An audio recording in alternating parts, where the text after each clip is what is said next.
How important are these elections even for Nigeria, and what's the impact it will have on Europe and perhaps the rest of the world? Ambassador Akin Fayomi joins me now on the program. Ambassador, this has got to be one of the most keenly contested presidential elections in France, and it appears the French have been digging up on each of the candidates. Who is the least controversial in this election? Thank you for that question. In fact, you are right. This is one of the most important elections in France in the past 50 years, I must say. And it's one of the one that is close to call. You cannot really predict who is going to be the winner by tomorrow. Yes, all of the candidates, 4 of them, the major ones, there are 11, but the 4 major ones, they are controversial in their own rights. But I would say Mr. Francois Fillon, who was leading before, the former prime minister, is very controversial. Madame Marine Le Pen is also very controversial. You know, she's from the far right. And even Emmanuel Macron, who doesn't really have much baggage, he also has. He's the one that surprisingly is in the race, and he's too close to call, like I said earlier. So we just have to wait and see who emerges president by this time tomorrow. We should know. Now, Emmanuel Macron, who you said is the least controversial, is being featured as the most likely to win in this first round. Why is his message to the French people the most appealing? I will not really say he's likely to win. He's got his work cut out for him because Marine Le Pen is also, in fact, she's the front runner right now, by one of the few points. But Mr. Macron, he's young, 39, was formerly French economy minister. He's never held any positions. He's never gone to parliament. His message appeals in the sense that he wants to keep France where France is. He wants to be pro-EU, pro-NATO. He's not populist in that sense of nationalism and isolationism, which Marine Le Pen. So that's across the broader spectrum of France. That is the message that of conservatism, and I think that's the appeal that he has, apart from his youth also. You also have Marine Le Pen, who's a fighter. I've known her in the past 2 or 3 elections. She's a deviation from the norm, not just being a woman. She's also been questioning the institution of government. She's been criticizing decisions, going to Russia, and then promoting thoughts towards a Frexit. Who do you think she's appealing to with her messages? Yes, she's appealing to the nationalist part of France, the isolationism part of France, the Frexit part of France. That is the opposite of Brexit, which we had in the UK. The Trump part of France, because she's appealing for the immigration issues. I mean, stopping people coming in, security all over the place. Rightly in the beginning, how the Spanish shooting 2 days ago. Over the past 2 years, it's been one terrorist after the other. She's against that. She wants to clamp down on immigration. So she's appealing to that nationalist part of France. She has her own followers. She's far right, quite all right, but I'm sure she can mellow down. But we have to wait and see. Not everybody wants to leave the EU. She wants to do Frexit. That means she wants to leave the EU.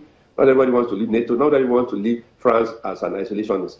But that is her message. And of course, she has her own supporters who also see the same point of view that she has. Ambassador, still in the race is former Prime Minister Francois Fillon, who claims the job scandal involving his wife is all politically motivated. What are his chances in Sunday's polls? That's the beauty of democracy. In spite of that, in quote, scandal, he's calling it that it's fake news. He's calling it that it's politically motivated and all that. You have to give that to him. The French still put his name on the ballot paper and is still contesting. Former Prime Minister is Republican. In fact, if not for the scandal, he was the front runner. Yeah. He looked as if he had the whole thing sealed up. But so he feels that this scandal is politically motivated. I think most of the French his supporters at least agreed with him, or else his name would not even be in the ballot. If it's somewhere else, they will have removed him because of that. But it will be the dark horse, right here, and it could be the dark horse, and it could be the one to emerge president. Yeah. Now, the new president, when he or she is eventually elected, faces security challenges in France, considering the recent terrorism attacks and the ones that have happened in the last 2 years. Then there's also the increase of terrorism attacks across Europe, which is also fighting the Islamic State in Syria. there's a threat of North Korea and then growing Russian influence, especially in Syria. So what sort of president does France need now? And one who would face these issues, perhaps, or one who would, like the U.S. President Donald Trump, focus on putting France first? No. The president that the French need right now is somebody who is going to put France first and at the same time accept the need for partnership in combating terrorism. You can't do it alone when it comes to terrorism. In fact, we were discussing the other day with some friends. Paris is not the city it used to be. I was ambassador there for a couple of years, and I knew tourists is being favored because she has that appeal, even though she might be taken too far. That's why she's in the far right. But the point is that you need somebody strong, somebody who's going to say enough is enough. France is not a haven for terrorism. You have to clamp down on one or two things, but you can do it in a moderate way. So you can see you need a blend of a leader who is strong, who wants to put France first, but at the same time, not forgetting that you need partnership in your fight against terrorism, in your fight against insecurity and all that. It's not a one-man show as it is. Let's talk about France-Nigeria relations. Ambassador, what can we expect as France elects a new president? You will see that in the manifestos of all the parties. I took time to read them in the past few days, And there's nothing about Africa there. That is the unfortunate thing. Even in the U.S., there was nothing about Africa when Trump and Mrs. Clinton were campaigning. So it's a problem that we have. We don't seem to be taken seriously.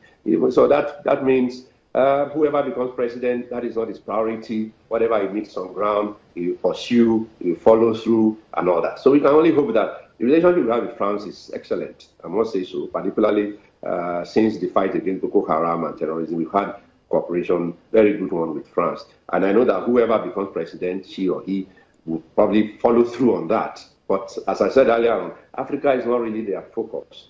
So you see, even though France is our largest trading partner, or we are their largest trading partner in Africa, so they will not want anything to happen to that, to jeopardize that. They have oil, they have Lafarge, they have construction.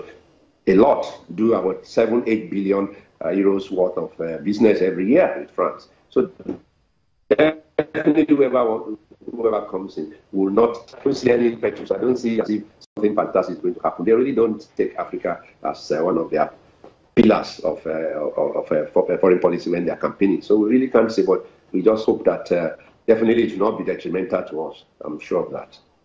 Ambassador, thank you so much for speaking with us. Thank you.